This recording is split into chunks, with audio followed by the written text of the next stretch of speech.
All right, so the past few weeks we've been kind of highlighting some minor league notes. So highlighting prospects or Illinois products that are now in the minor leagues and had good 2025 seasons, and even 2024 seasons. Just kind of talking through some minor league notes. But this week we have some stuff on the Arizona Fall League.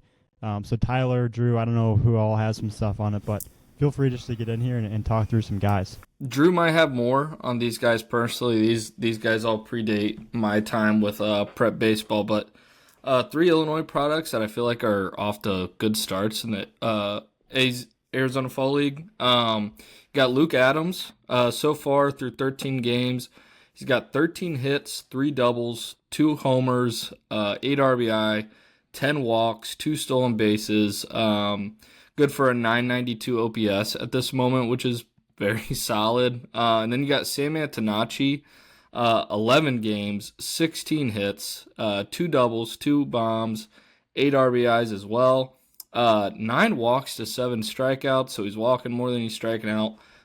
8 stolen bases as well. And then he's got an OPS over 1,000 right now, sitting at 1,017. So 2 hitters, 2 Illinois products with the bats that are doing big things down there. And then Jack Mahoney out of St. Viator. Through 3 games, he's got 9 innings pitched, giving up 4 runs, no bombs, and he has 7 strikeouts so far. So early for pitchers, they're obviously usually pretty conservative with arms down there. A lot of times it's just get more innings on your total workload. But one thing those three guys have in common, they were all future gamers. Sam Antonacci was a future gamer, Luke Adams was a future gamer, Jack Mahoney was a future gamer. Sam Antonacci, like what I love about him is since the moment we saw him at a young age, like he has just continued to get better. He was not a guy when you saw him as a freshman or an 8th grader, you'd be like, oh yeah, that's going to be a double A, with the White Sox doing what he's doing in the Arizona Fall League. He always had really good bat to ball, but for me, it was unsure if he could stick up the middle of the infield defensively. His foot speed has continued to get better. Like he's stealing a ton of bases and so awesome to see. Went to Sacred Heart Griffin. And then you got Luke Adams. And the Brewers took him out of high school, third baseman out of Hinsdale Central. And just, he always checked a ton of boxes from a tool standpoint, had big arm strength, had huge bat speed, could really run for his size. But to see what he's doing from an on-base percentage standpoint is, blows me away. The hit by pitch, the walks that he's getting, even if he's hitting for like a lower average throughout the year, his on-base is always towards the top of his team, kind of towards the top of the league. Luke Adams, really, really excited to see what he's doing. And then Jack Mahoney, he was a stud, as a young guy. Like, that was a guy that came to the future games as a year younger, was a two-way guy for St. Viator, and was actually at the future games as a position player. He threw an inning at the end of maybe game 2, and it was pretty electric. And from there, it was like, man, he may be a pitcher. We like him as a position guy, but that arm is special. He's a strike thrower. He can spin it. He was super competitive. And really, I'm rooting for Jack. Like, that's a guy to me that it's going to be hard for him not to succeed. The makeup, the talent, everything about him. So, all 3 of those guys, ton of track record on them, and love to see Illinois guys doing their thing.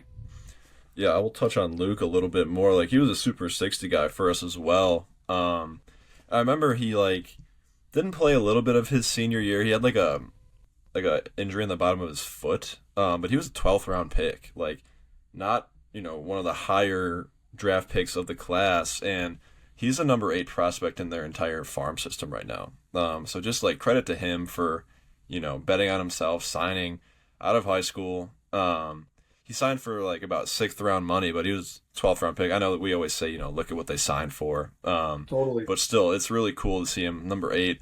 And they're saying the ETA, I don't know how accurate this is, but ETA to, when they predict him in the big leagues is 2026. So we'll see about that, but just really cool from him. I don't know how he's defending. I would love to get an update on Luke Adams defensively at third base, but you bring up the fact that he had an injury on the bottom of his foot his senior year. I remember watching him, and it was one of the reasons I was like, well, he'll probably go to school. He was committed to Michigan State.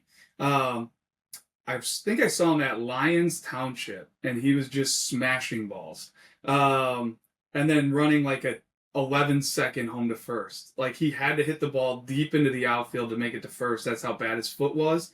But speaks to the grinder that he was too. Like, he's out there playing and clearly could still handle the bat, but could not run. And gets plucked, and the Brewers knew what they were doing and having success in pro ball. Yeah, I mean, I'm glad you brought that up. Like, major props to him for even trying to play. Like, I saw a picture of what he was dealing with, and holy crap, I would have been bedridden for months. Like, I couldn't even believe he was walking around on that thing.